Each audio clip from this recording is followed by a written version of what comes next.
Hello, good day everyone. Problema ba yung kilikili nyo? Meron na tayong solusyon dyan. Kung paano dyan, paano po natin siya paputiin.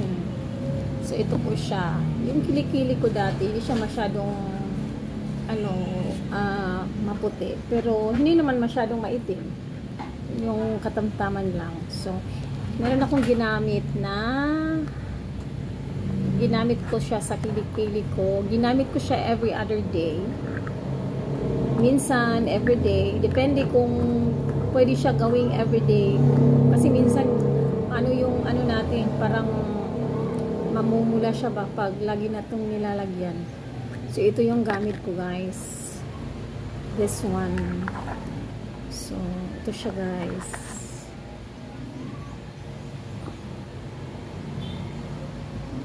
Ito siya parang paste lang siya. Tingnan niyo. Ganyan lang.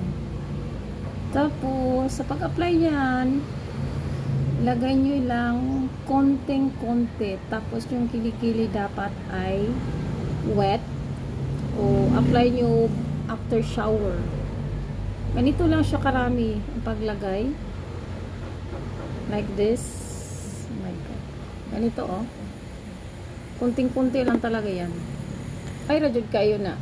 As in, pitira yung gamaya. Dayon, butan niyo sa inyong ilok, applying like this.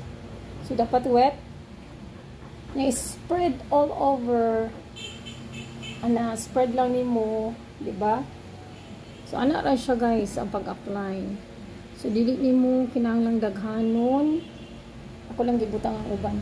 Dili mo siya kinahanglang daghanon kay mag-irritate niya ka kung imong masubraan siya ba. Light, gamay na jud kaayo para dili kuan. Yang kay siya magdugay siya maglast siya for like 3 months. 3 months ko magamit ani, dugay siya mahurot yun, promise. So dili siya kalas. Simuna na sa look at my armpit. To. So ana lang siya, guys. So kung gusto mo order nya kuan inako kay nakoy coming stocks karong Saturday. So sa gusto mo order nakoy coming stock karong Saturday. Okay, thank you for watching everyone.